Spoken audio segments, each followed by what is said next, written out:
ఢిల్లీకి మూటలు చాలించండి మాటలు. కాంగ్రెస్కు తెలంగాణ ఏటీఎంగా మారిందన్నారు బీజేపీ నేతలు. కాంగ్రెస్ ప్రభుత్వం తెలంగాణలో దోచుకున్న డబ్బును హైకమాండ్కు పంపిస్తోందని ఆరోపించారు. దీనికి కౌంటర్ ఇస్తున్నారు కాంగ్రెస్ నేతలు. బీజేపీ బీఆర్ఎస్ ఒక్కటై కాంగ్రెస్పై ప్రజల్లో అపోహలు కలిగించాలని చూస్తున్నారని విమర్శిస్తున్నారు. రాజకీయాలు చేయడానికే అమిత్ షా నిజామాబాద్కొచ్చారని విమర్శించారు. తెలంగాణలో బీజేపీ స్పీడ్ పెంచింది. కాంగ్రెస్ ప్రభుత్వాన్ని టార్గెట్ చేసింది. రేవంత్ సర్కార్పై మండిపడ్డారు కేంద్ర మంత్రి శోభా కరంద్లాజే. రేవంత్ ఏడాదిన్నర పాలనలో రాష్ట్రంలో జరిగిన అభివృద్ధి మచ్చుకు కూడా కనిపించడం లేదన్నారు.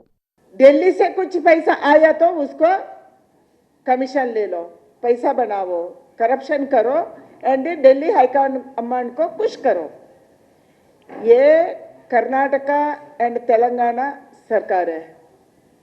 केवल दिल्ली हाईकमांड को खुश करने के लिए ये दो सरकार है.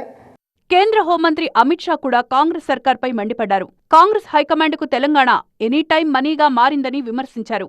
तेलंगाना पहले चंद्रशेखर राव जी के परिवार का एटीएम था, अब कांग्रेस दिल्ली का एटीएम बन गया. कोई फर्क नहीं पड़ा है.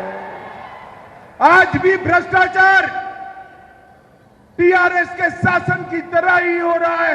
तेलंगाना के चहुमुखी विकास के लिए यहां कांग्रेस पार्टी की सरकार भी नहीं चलेगी, टीआरएस की भी सरकार नहीं चलेगी. కేంద్ర మంత్రుల వ్యాఖ్యలను ఖండించారు కాంగ్రెస్ నేతలు. బీఆర్ఎస్ తో బీజేపీ కుమ్మక్కై కాంగ్రెస్ పై బురద చల్లుతున్నారన్నారు కాంగ్రెస్ ఎంపీ చామల కిరణ్ కుమార్ రెడ్డి. ఆల్రెడీ పసుపు బోర్డు అనేది ఇప్పటికీ 2-3 సార్లు గతంలో వీళ్ళు ఏది ప్రారంభించినట్టు మనం చదివినాం. మళ్ళీ దానికి స్పెషల్గా వచ్చి అది కూడా అమిత్ షా గారు ఈసారి వచ్చి కేవలం రాజకీయం చేసిపోయినట్టుగానే ఉంది తప్ప ప్రజా సంక్షేమం కోసమో రైతుల కోసమో పసుపు బోర్డు నిజంగా వాళ్ళకి చిత్తశుద్ధి ఉంటే మరి ఈ సంవత్సరం పసుపు బోర్డు కోసం ఎన్ని నిధులు కేటాయించారో చెప్పాలి. బీఆర్ఎస్ అనే పార్టీ ఎప్పటికీ కూడా తెలంగాణ ప్రజలు ఓట్లు వేయరు, గెలిపారు అనే ఆలోచన వచ్చింది. ఈరోజు వాళ్ళు మేము సచ్చినాం కానీ మా అవయాలు దానం చేద్దామన్న ఆలోచనతోటే గత 8 మందిని గెలిపించిర్రు. రానున్న రోజులలోనే అదే రూట్ మ్యాప్గా పోతున్నట్టుగా ఈరోజు ఈ అధ్యక్ష పదవిని చూస్తే కూడా మనకు అర్థమైంది. బీజేపీ బీఆర్ఎస్ కుట్రలను తెలంగాణ ప్రజలు గమనిస్తున్నారన్నారు కాంగ్రెస్ నేతలు. రేవంత్ రెడ్డి ప్రభుత్వం పారదర్శకంగా పనిచేస్తుందన్నారు.